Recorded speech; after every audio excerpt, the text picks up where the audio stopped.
위대한 질문에서 시작된 길, 어둠이 가볍게 내려앉은 새벽, 혼란의 시대를 살아가는 한 남자가 조용히 붓을 들었습니다. 그는 법을 세우려 하지 않았고 칼을 들지도 않았습니다. 그가 붙잡은 것은 사람의 마음, 그리고 배움이었습니다. 그가 남긴 말들은 훗날 논어라 불렸고 천년을 넘어 지금까지도 사람들의 마음을 흔듭니다. 오늘 우리는 그 중에서도 특히 인간에게 가장 필요한 지혜를 담고 있는 문장들을 편안한 숨결로 다시 되살려보려 합니다. 1장. 배우는 기쁨. 인간이 성장한다는 것, 배우고 익히면 또한 즐겁지 아니한가. 공자는 지식을 나열하는 사람이 아니었습니다. 그에게 배움은 남을 이기는 도구가 아니라 자신을 밝히는 등불이었습니다. 배운다는 것은 세상을 새롭게 바라보는 것이다. 익힌다는 것은 그 새로움을 내 삶에 스며들게 하는 것이다. 배움이 기쁨이 되는 이유는 배움이 곧 자신을 더 나은 사람으로 만들어주는 과정이기 때문입니다. 배우는 순간 우리는 어제와 다른 사람이 됩니다. 그 변화를 스스로 느낄 때 공자는 그것을 즐거움이라고 말했습니다. 2장. 사람을 알아보는 눈. 사람을 알아보는 것이 어려운가? 말을 보면 그 사람의 그림자가 비친다. 공자는 사람이 가진 말과 행동 속에서 그 사람의 진짜 얼굴이 드러난다고 보았습니다. 말은 사람의 입을 통해 나오지만 그 뿌리는 마음에 있다. 공자는 사람을 판단하기 위해 출신도, 재산도, 가문도 보지 않았습니다. 오직 한 가지, 그 사람이 하는 말의 온도와 행동의 결을 보았습니다. 그리고 우리는 지금도 같은 질문을 합니다. 나는 어떤 말을 하고 있는가? 나는 그 말에 어울리는 행동을 하고 있는가? 공자는 말합니다. 말이 아름다운 사람은 행동도 아름다워야 한다. 3장. 마음을 다스리는 기술. 스스로에게 부끄럽지 않은가를 먼저 돌아보라. 세상이 혼란해질수록 사람들은 남의 잘못을 더 크게 보고 자신의 잘못에는 둔감해집니다. 공자는 그 반대의 길을 제시했습니다. 그는 마음을 지키는 기술을 이렇게 단 하나의 문장으로 설명했습니다. 나를 먼저 살피고 남을 보기 전에 나의 허물을 본다. 자신의 얼굴을 거울로 바라보는 한 사람의 모습을 담습니다. 하지만 그 거울은 외모를 비추는 거울이 아니라 마음을 비추는 투명한 표면처럼 보입니다. 공자의 말은 지금 시대에도 변하지 않습니다. 도덕이란 거창한 것이 아니라 남을 비난하기 전에 나를 돌아보는 작은 습관에서 시작됩니다. 4장. 좋은 친구와 나쁜 친구. 곁에 두어야 할 사람과 멀리해야 할 사람은 분명히 있다. 공자는 친구를 선택하는 기준을 매우 분명하게 제시했습니다. 곁에 두어야 할 사람은 정직한 사람, 꾸준히 배우는 사람, 의로움을 지키는 사람, 멀리해야 할 사람은 아첨하는 사람, 남을 이용하는 사람, 순간의 이익만 좇는 사람. 어디로 가는지 알 수 없지만 함께 걷는다는 것 자체가 길을 만든다는 듯이 말입니다. 누구와 함께 걷는가는 어디로 가는가보다 중요하다. 공자가 남긴 말은 단순한 교훈이 아닙니다. 그는 인생의 질이 곧 사람의 질로 결정된다고 믿었습니다. 5장. 배우는 사람의 자세. 알지 못한다면 모른다고 말하는 것. 그것이 아는 것이다. 이 문장이 나온 시대는 모른다는 말을 부끄러워하던 시대였습니다. 그러나 공자는 모른다고 말하는 용기가 배움의 시작이며 성장의 문이라고 보았습니다. 책상 앞에 앉아 고민하는 학생, 새로운 기술을 배우는 장인, 실패한 뒤 다시 일어서는 사람을 번갈아 보여줍니다. 모른다고 말할 수 있는 용기, 그것이 진짜 지혜의 첫걸음이다. 공자는 지식의 양보다 배우는 태도를 더 중요하게 여겼습니다. 그리고 그 태도는 우리가 살아가는 시대에도 가장 부족하고 가장 필요한 자세이기도 합니다. 6장. 분노를 다스리는 힘. 화가 날 때는 그 화가 어디에서 왔는지 먼저 살펴라. 공자는 인간에게 분노가 있다는 사실을 부정하지 않았습니다. 오히려 분노는 너무나 자연스러운 감정이라고 말했습니다. 그러나 문제는 분노가 아니라 분노의 사용법이라고 보았습니다. 분노의 뿌리는 대부분 이해받지 못한 마음에 있다. 공자는 화가 날 때 다음 3가지를 점검하라고 말했습니다. 내가 기대한 것이 지나치지는 않았는가? 상대를 잘못 이해한 것은 아닌가? 지금의 감정을 내일도 후회하지 않을 것인가? 그는 말합니다. 감정을 다스리는 사람은 자신의 삶을 다스리는 사람이다. 7장. 올바름의 기준. 의로움이 우선이다. 이익이 우선이 아니다. 혼란기였던 춘추시대. 많은 사람들은 이익을 얻기 위해 거짓, 속임수, 배신을 당연시했습니다. 그러나 공자는 딱 반대로 말했습니다. 의로움이 없다면 얻은 이익은 스스로를 해치는 칼이 된다. 이익보다 의로움을 먼저 선택하는 사람, 그 사람을 공자는 진짜 어른이라 불렀습니다. 8장. 하루를 잘 사는 법. 세 가지를 살펴라. 잘못한 것이 있는가? 게으른 것은 없는가? 남을 배려했는가? 공자는 하루를 판단하는 기준을 매우 단순하게 제시했습니다. 사람들이 하루를 시작하는 모습을 비추며 위대한 삶은 위대한 순간으로 이루어지지 않는다.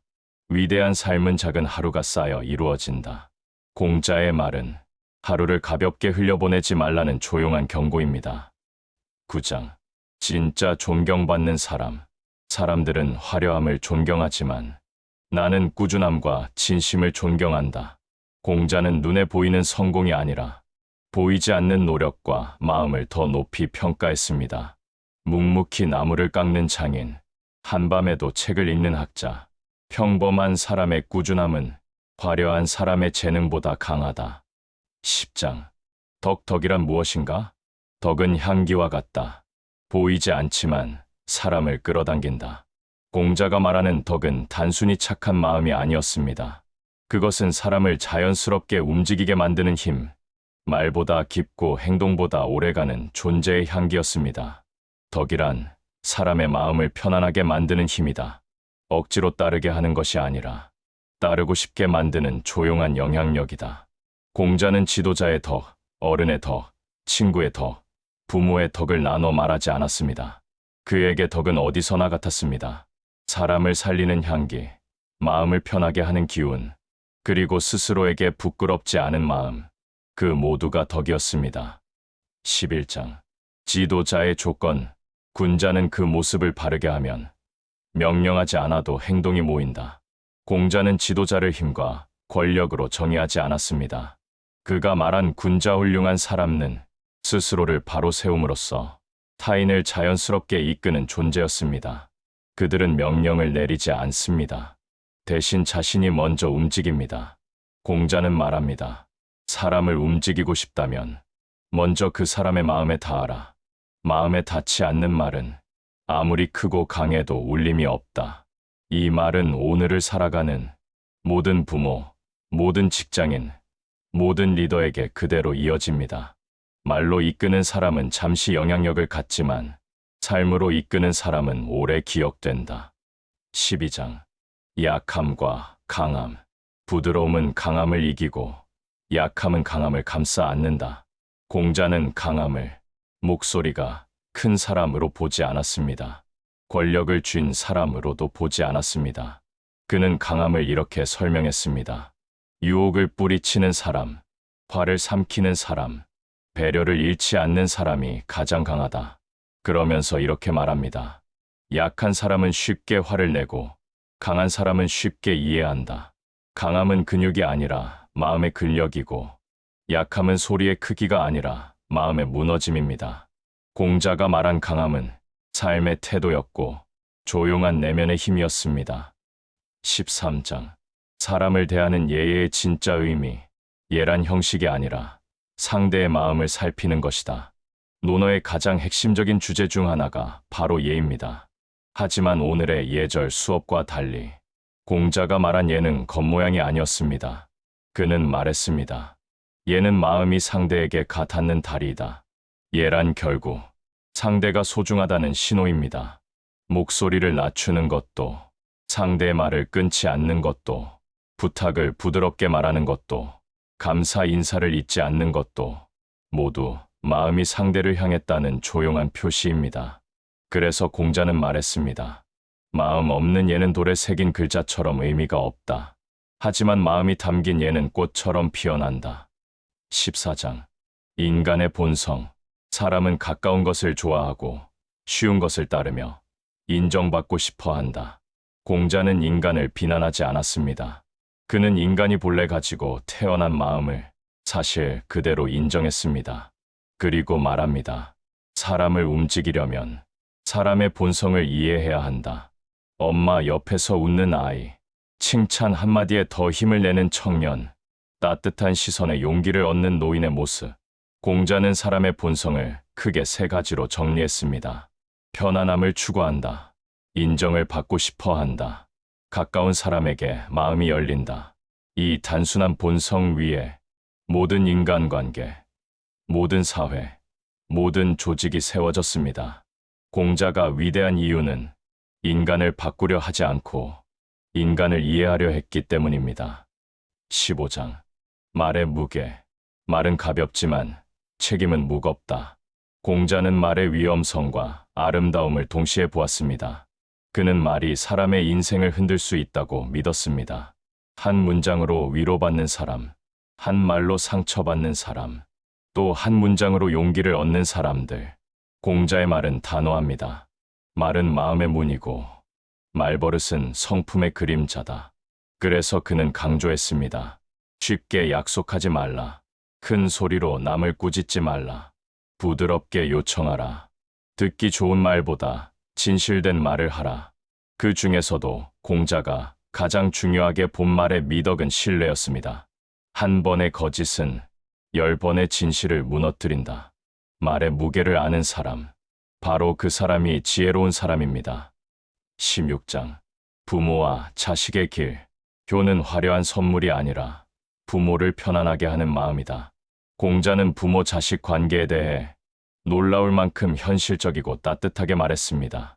공자가 말한 효는 자식이 부모를 지배하는 것이 아닙니다. 부모도 자식도 서로의 마음을 헤아리며 평화롭게 살아가는 상호 관계였습니다. 그는 이렇게 말했습니다.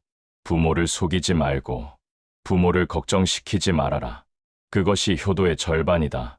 효도는 소리 없는 배려였고 살아있는 동안 온기를 전하는 것이었습니다. 17장. 스승과 제자. 스승은 길을 보여주는 사람이지 길을 대신 걸어주는 사람이 아니다. 공자와 제자들의 관계는 오늘날의 교육과는 매우 달랐습니다. 공자는 제자에게 답을 주지 않았습니다. 대신 좋은 질문을 만들도록 도왔습니다. 공자는 가르침을 이렇게 정의했습니다. 스승은 마음의 불씨를 남기고 제자는 그 불씨를 키워 자신의 불꽃을 만든다. 그러니 제자의 길은 스승의 길을 복사하는 것이 아니라 스스로의 길을 만드는 것이었습니다. 18장. 삶이 우리에게 묻는 질문들. 배우기만 하고 생각하지 않으면 어둡고 생각만 하고 배우지 않으면 위태롭다. 이 문장은 논어 전체에서 가장 현대적인 말 중 하나입니다. 공자는 배움을 지식의 축적으로 보지 않았습니다. 배움은 생각을 깊게 만들고 생각은 배움을 실천으로 바꾸는 연결고리였습니다. 그래서 그는 말합니다. 배움과 생각은 두 개의 날개이다. 하나만 있으면 날 수 없다. 19장. 올바른 마음가짐. 작은 일에서 진심을 다하는 사람이 큰 일도 올바르게 한다. 공자는 작은 행동을 크게 보았습니다. 그는 인간의 성품이 거창한 의식이 아니라 아주 사소한 행동에서 드러난다고 믿었습니다. 공자는 말합니다. 보이지 않는 곳에서의 행동이 보이는 곳에서의 운명을 만든다. 작은 일을 대충 하는 사람은 큰 일도 대충 하게 됩니다. 그러나 작은 일에서 최선을 다하는 사람은 흔들리지 않는 중심을 가지고 있습니다. 20장. 공자가 제자들에게 남긴 마지막 말. 성공하려 하지 말고 올바르려 하라. 공자가 노년기에 한 말들 중 가장 명확하고 깊은 문장입니다. 공자의 마지막 가르침은 이렇게 이어집니다. 성공은 외부가 정하지만 올바름은 내가 정할 수 있다. 성공은 운이 필요하지만 올바름은 결심이 필요하다. 공자는 인생의 기준을 높이 두지 않았습니다. 그러나 그 기준은 깊었습니다. 성공하면 좋고 그렇지 않아도 괜찮다. 하지만 올바르지 않으면 그 어떤 성공도 아무 의미가 없다. 공자는 사람과 사람 사이를 잇는 힘을 말이 아니라 마음에서 찾았습니다. 그는 이렇게 말했습니다. 사람을 알기 위해서는 그가 한 말을 보지 말고 그가 어떻게 행동하며 살아왔는지를 보라. 이 말은 단순한 인간 관찰의 조언이 아니라 오늘을 살아가는 우리가 듣는다면 가슴 깊이 박히는 통찰입니다. 우리는 종종 사람을 단편적으로 판단합니다. 말 한마디, 순간의 표정, 혹은 표면적으로 보이는 결과만 보고 성급하게 결론을 내립니다. 하지만 공자는 말합니다. 그의 뜻, 그의 지향, 그리고 그의 걸어온 길을 먼저 보라. 어두운 밤, 등불 하나를 사이에 두고 제자들은 묻습니다. 스승님, 사람을 믿는다는 것은 무엇입니까? 공자는 작은 미소를 머금고 대답합니다. 사람은 누구나 말로는 선해 보인다. 하지만 그 사람의 마음이 향하는 방향, 그가 어떤 선택을 반복하는지 그것을 오래 지켜보면 그 사람의 품격이 드러난다. 공자의 이 말은 시대를 관통합니다. 신뢰란 단번에 완성되지 않습니다. 수백 번의 작은 행동, 곧 일관된 선택 위에 차곡차곡 쌓이는 것입니다. 신뢰의 본질과 군자의 침착함. 공자는 종종 군자와 소인을 대비해 설명했습니다. 군자는 외부 자극에 흔들리지 않고 소인은 작은 것에도 크게 동요합니다. 공자는 말합니다. 군자는 평온하지만 소인은 늘 불안해한다. 이 말은 마치 오늘의 우리의 마음을 꿰뚫고 있습니다. 알림이 울리고 소식이 쏟아지고 비교가 일상이 된 시대, 우리는 어쩌면 작은 일에도 금세 불안해지고 어떤 순간에는 지나친 경쟁 속의 마음을 잃곤 합니다. 공자는 여기서 진정한 평온을 얻는 길은 외부에서가 아니라 내부에서 온다고 말합니다. 군자의 평온함은 느린 호흡, 단단한 중심, 충분한 성찰에서 비롯됩니다. 그래서 그는 제자들에게 이렇게 말하곤 했습니다. 너 자신을 바로 세우는 데 집중하라. 그러면 외부의 소음이 너를 흔들지 못할 것이다. 푸른 새벽, 반복되는 도시의 일상 속에서도 평온한 마음을 되찾고자 조용히 명상하는 사람들, 잠든 가족을 바라보며 하루를 정리하는 부모의 모습, 작은 책 한 권 앞에서 잠시 숨을 고르는 이들의 모습이 스쳐 지나갑니다. 군자의 평온함은 거창한 깨달음이 아니라 내 마음이 지금 무엇을 향하고 있는가를 매일 확인하는 작은 습관에서 비롯된다는 것을 보여줍니다. 배움은 끝이 없다. 학문의 첫 마음. 공자는 평생 배움 속에서 살았습니다. 그는 나이가 들어도 제자들과 함께 질문하고 기록하고 토론했습니다. 그래서 그가 남긴 대표적인 말 중 하나가 있습니다. 아침에 돌을 깨우치면 저녁에 죽어도 좋다. 이 말은 극단적 과장이 아니라 진리를 향한 순수한 열망이 담긴 표현입니다. 도란 거창한 철학이 아닙니다. 오늘보다 조금 더 바르게 사는 법, 엉킨 삶의 실마리를 푸는 방법, 내가 사람답게 살아가는 기준을 배우는 것, 그 모든 것이 공자가 말한 도입니다. 그래서 그는 배움을 두려워하는 이들에게 다음과 같이 조언합니다. 배운 것을 때때로 익히면 기쁘지 아니한가. 책을 펴는 손, 노트를 적는 아이들, 새 기술을 배우는 노인들, 모든 나이대의 사람들이 배우는 순간의 작은 기쁨이 장면마다 묻어납니다. 배움은 지식을 쌓는 것이 아니라 내 삶을 조금 더 밝게 비추는 일이라는 공자의 메시지를 이렇게 시각적으로 전달합니다. 관계 속에서 드러나는 인간의 깊이, 공자가 특히 중시했던 것은 관계였습니다. 그는 말합니다. 벗이 있어 멀리서 찾아오니 어찌 기쁘지 아니한가. 이 구절은 단순히 손님을 맞는 기쁨이 아닙니다. 사람과 사람 사이의 진정한 연결이 주는 따뜻한 감정을 말하는 것입니다. 현대 사회에서 관계는 쉽게 생기고 쉽게 사라집니다. SNS 팔로우 한 번, 채팅 몇 번이면 관계가 생긴 듯하지만 마음의 교류가 없는 관계는 쉽게 끊어집니다. 공자는 제자들에게 이렇게 강조했습니다. 친구란 서로 바르게 이끌어주는 존재여야 한다. 참된 벗은 나의 잘못을 따뜻하게 짚어주고 내가 꺾였을 때 다시 일어설 수 있게 도우며 내가 옳은 길에서 벗어나지 않게 붙잡아주는 존재입니다. 공자의 이 가르침을 서로를 돕는 이들의 이야기, 삶의 위기 속에서 손을 내밀어 준 친구들의 모습, 그리고 말합니다. 관계는 숫자가 아니라 깊이입니다. 정직함이라는 흔들리지 않는 기준. 공자는 정직함을 인간됨의 중심에 두었습니다. 그는 말을 쉽고 가볍게 하지 말라고 강조했습니다. 말이 가벼워지면 마음도 가벼워지고 마음이 가벼워지면 행동이 흐트러지기 때문입니다. 또한 그는 이렇게 말했습니다. 속이지 말고 꾸미지 말며 본래의 마음에 부끄럽지 말라. 이 말은 단순 도덕 규범이 아니라 우리의 마음이 어느 한순간 흔들릴 때 붙잡을 수 있는 기준입니다. 밤늦게까지 남들보다 더 정직하게 일하는 사람들, 이익을 놓치더라도 바른 길을 선택한 이들의 사례와 함께 보여줍니다. 정직함은 손해가 되는 것처럼 보일 때가 많습니다. 하지만 공자는 말합니다. 즉시 얻는 이익보다 오래 지켜가는 마음이 더 귀하다. 그리고 이 메시지는 시대를 넘어 지금 우리의 마음에도 깊이 울립니다. 의 본질 사람을 존중하는 기술. 공자가 중요하게 여긴 또 하나의 핵심 개념은 즉 예절입니다. 하지만 공자가 말한 예는 형식적인 절차나 딱딱한 규범이 아니었습니다. 그가 말한 예는 이렇게 정의할 수 있습니다. 타인을 온전히 사람으로 대하는 마음의 표현, 버스에서 자리를 양보하는 손, 작은 인사에 담긴 따뜻함, 누군가의 말에 조용히 귀 기울이는 자세, 이 모든 것이 공자가 말한 예의 현대적 모습입니다. 공자는 제자들에게 말했습니다. 예가 없다면 사람들이 함께 살아갈 수 없다. 오늘날 우리가 겪는 많은 갈등은 사실 예의 부재에서 비롯됩니다. 말의 거침, 감정이 앞서는 소통, 상대의 존재를 존중하지 못하는 태도는 사회의 균형을 무너뜨립니다. 공자는 말합니다. 예는 남을 위한 것이 아니라 나를 세우기 위한 것이다. 예를 갖춘 사람은 마음의 중심이 흐트러지지 않기 때문입니다.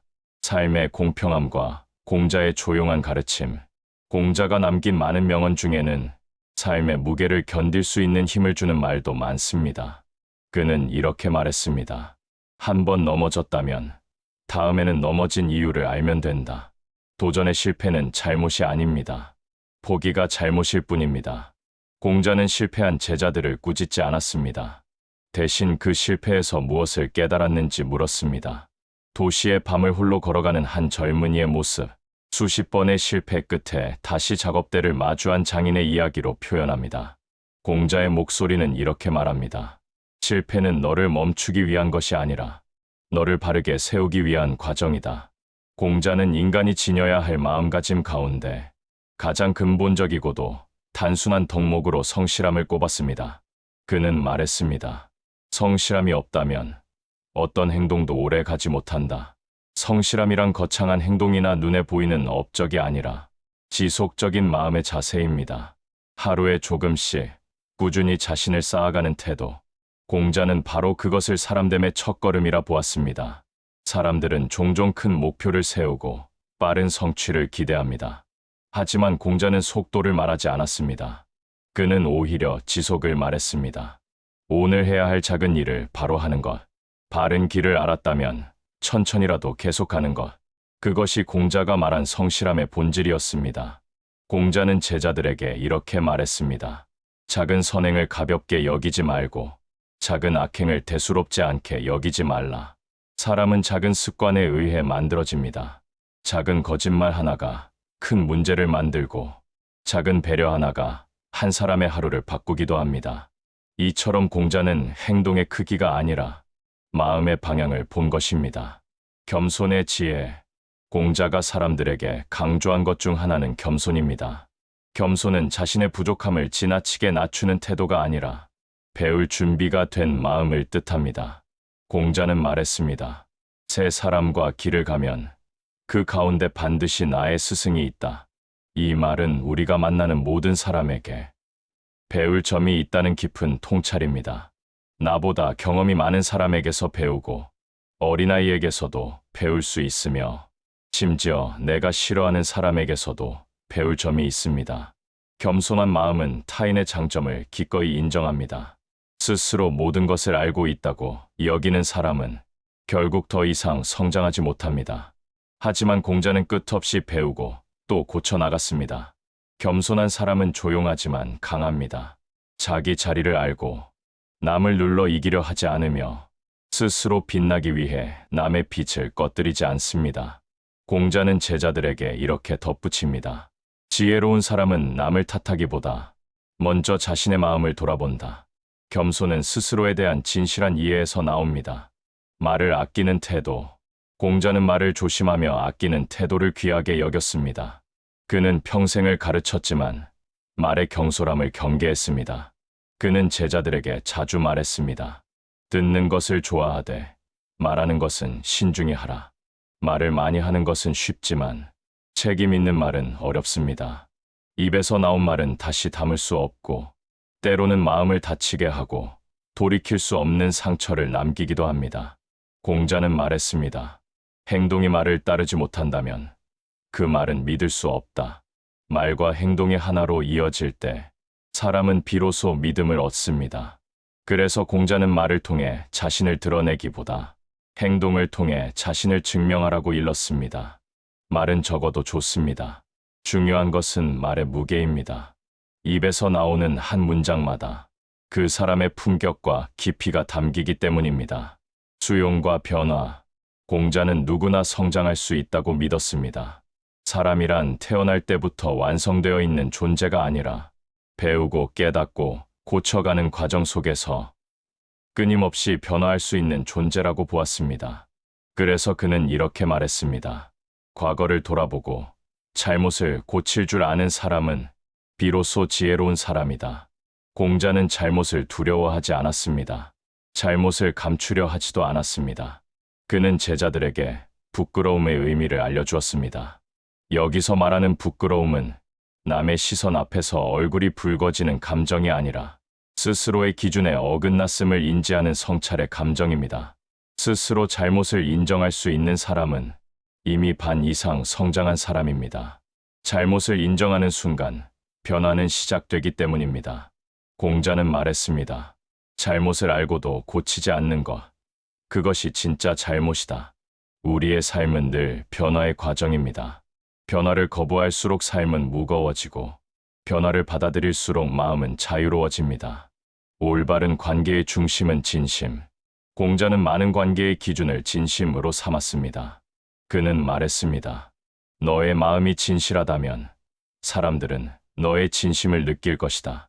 진심은 꾸민다고 나타나는 것이 아니라 축적된 행동과 태도를 통해 드러납니다. 사람들은 말보다 마음을 느낍니다. 겉으로 친절하지만 속마음이 따뜻하지 않은 사람은 언젠가 반드시 드러나며 말없이 묵묵히 곁을 지켜주는 사람은 언젠가 반드시 빛이 납니다. 공자는 좋은 관계는 서로를 성장시키는 관계라고 보았습니다. 상대를 이용하지 않고 상대를 도구로 보지 않고 함께 좋은 방향으로 나아가는 관계. 이것이 공자가 말한 관계의 이상입니다. 그는 말했습니다. 스스로를 다스릴 수 있는 사람만이 다른 사람과의 관계도 바르게 맺을 수 있다. 자신의 마음이 정돈되어 있어야 상대의 마음도 이해할 수 있기 때문입니다. 공자는 인간의 마음이 흔들릴 때 필요한 것은 거창한 이론이 아니라 스스로를 단단하게 붙잡는 기준이라고 보았습니다. 그 기준 가운데 하나가 바로 중용의 마음, 즉 치우치지 않는 태도였습니다. 공자는 말했습니다. 치우침은 곧 마음의 혼란을 부른다. 중용은 단순히 한가운데에 서라는 말이 아닙니다. 상황에 따라 어느 방향으로 움직여야 할지 판단하는 균형 감각을 뜻합니다. 너무 급하게 나아가지도 않고 너무 느리게 머물지도 않으며 순간의 감정에 휩쓸리지 않는 마음의 중심을 말합니다. 삶은 늘 예상치 못한 방향으로 흘러가고 사람의 마음은 바람처럼 흔들립니다. 그러나 공자는 말합니다. 중심을 잃지 않으려면 항상 자신에게 다시 묻는 습관이 필요하다. 나는 지금 무엇을 바라보고 있는가? 이 선택은 나를 더 좋은 방향으로 이끄는가? 내 마음은 지금 누구를 향하고 있는가? 이 질문들은 삶의 방향을 결정하는 작은 나침반이 됩니다. 용기와 두려움 사이에서 공자는 제자들에게 용기에 대해 많은 이야기를 했습니다. 그는 말했습니다. 용기 없는 지혜는 작용하지 못하고 지혜 없는 용기는 위험하다. 공자가 말한 용기는 무모한 도전이나 큰 목소리가 아니라 두려움을 직시하는 태도입니다. 사람은 누구나 두려움을 가지고 있습니다. 미래에 대한 불안, 관계에 대한 걱정, 실패에 대한 공포, 그리고 나 자신에 대한 의심까지. 하지만 공자는 두려움 자체를 부정하지 않았습니다. 오히려 두려움을 인정하는 순간이 진짜 용기가 시작되는 순간이라고 말했습니다. 두려움을 모르는 사람에게 용기는 없다. 두려움을 외면하면 상황은 더 커지고 두려움을 직면하면 한 발을 내딛게 됩니다. 공자는 그 한 발의 힘을 믿었습니다. 삶을 깊게 만드는 성찰의 시간. 공자의 가르침은 결국 성찰로 향합니다. 그는 매일 밤 자신에게 세 가지를 물었다고 합니다. 나는 오늘 진실했는가? 나는 오늘 배움을 실천했는가? 나는 오늘 사람에게 해를 끼치지 않았는가? 이 세 가지 질문은 삶을 단단하게 만드는 기초가 됩니다.